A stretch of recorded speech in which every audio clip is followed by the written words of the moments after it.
আছেন আমার সহযোদ্ধা প্রিয় সাংগঠনিক সম্পাদক জনাব সগির আহমেদ সুজন, উপস্থিত আছেন ঢাকা মহানগর উত্তরের আহ্বায়ক নজরুল ইসলাম খোকন সরকার, উপস্থিত আছেন আমাদের মহিলা পার্টির নেতৃবৃন্দ, উপস্থিত আছেন শ্রমিক পার্টির নেতৃবৃন্দ, আমাদের যুব সংগঠনের নেতৃবৃন্দ, ছাত্র সংগঠনের নেতৃবৃন্দ, ঢাকা মহানগর বিভিন্ন পর্যায়ের নেতৃবৃন্দ এবং বাসনটেক থানার বিভিন্ন পর্যায়ের নেতৃবৃন্দ, আমার দল বাংলাদেশ জাতীয় পার্টি বিজেপির পক্ষ থেকে বিজেপির প্রিয় অভিভাবক 18 কোটি মানুষের আস্থার প্রতীক ব্যারিস্টার আন্দালিব রহমান পার্থিবের পক্ষ থেকে অভিনন্দন ও শুভেচ্ছা। প্রিয় নেতৃবৃন্দ, প্রিয় সহযোদ্ধাবৃন্দ, মনে রাখতে হবে ক্ষমতা কারোর জন্য চিরস্থায়ী নয়, এটা আমাদের মনে রাখতে হবে। গত 17 বছর দাপুটের সহিত ক্ষমতা চালিয়েছিল, মানুষকে মানুষ মনে করে না, সমাজকে সমাজ মনে করে না।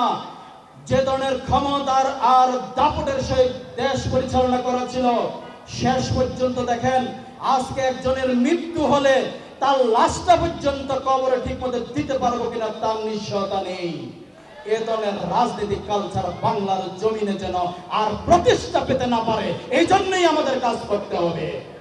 প্রিয় সংগ্রামী নেতৃবৃন্দ, আমাদের নেতা চায় সম্প্রীতির রাজনীতি, আমাদের নেতা চায় ইনসাফের রাজনীতি, আমাদের নেতা চায় মনুষ্যত্ববোধের রাজনীতি, যেই রাজনীতিতে হিংসা বিদ্বেষ ভেদাভেদ সৃষ্টি করবে না। আমরা সেই রাজনীতি যদি সৃষ্টি করতে পারি তাহলে আমাদের ক্ষমতা শেষ হলে পালিয়ে যাওয়া লাগবে না অন্য দেশে। চিন্তা করেন 17 বছরের ক্ষমতা মাঠে 17 মিনিট টিকতে পারেনি, কারণ তারা কখনোই নেতা কর্মীর উপর নির্ভরশীল ছিল না, তারা কখনোই নেতা তৈরির মধ্যে মনোযোগ দেয় না, তারা কখনো নেতাদের উপর নির্ভরশীল ছিল না, তারা ছিল সামরিক বাহিনীর উপর, তারা ছিল প্রশাসনের উপরে, তারা ক্ষমতায় থাকতে চেয়েছিল। একবার প্রশ্ন করেছিল শেখ হাসিনাকে, আপনার নেতা কর্মীরা, আপনার দল তো ঘুমিয়ে পড়েছে। শেখ হাসিনা কি বলেছিল জানেন? সময় মতো জেগে উঠবে, আর জেগে ওঠে না, মরা লাশ হয়ে গেছে। প্রিয় নেতৃবৃন্দ, আপনাদের মাধ্যমে আগামী ভাষণ থেকে বিজেপির যে নেতৃবৃন্দ আসবেন তাদের প্রতি প্রত্যাশা, তাদের প্রতি আকাঙ্ক্ষা, ভোট দিতে পারেননি গত 17 বছর।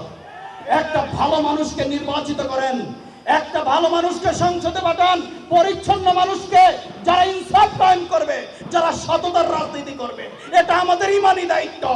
যতদিন পর্যন্ত ইমানি দায়িত্ব আমরা পালন না করতে পারবো, 54 বছরের গুরুতর সমাজকে আমরা প্রতিষ্ঠা করতে পারবো না। প্রিয় নেতৃবৃন্দ, প্রিয় সহযোদ্ধাবৃন্দ, আসুন সামনে একটা নির্বাচন।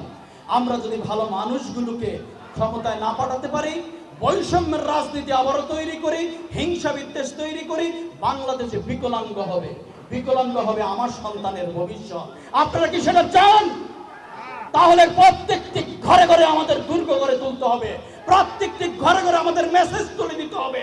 পরিচ্ছন্ন মানবিক রাজনীতির প্রবক্তা ব্যারিস্টার আন্দালিব রহমান পার্থিব আসছে, প্রত্যেকটি ঘরে ঘরে দাওয়াত তুলে দিন, পৌঁছে দিন, তাহলে কিন্তু আমরা বিজয় লাভ করতে পারবো। ভাই, রাজনীতি আর মাটিকে দুটো স্লোগান দেওয়া আর নির্বাচন এক বিষয় না। নির্বাচনে মানুষের ভোটারদের মন জয় করতে হবে, ঠিক কিনা? আসুন এই মুহূর্ত থেকে নেমে যাই প্রত্যেকটি মানুষের ভোটারের মন জয় করতে।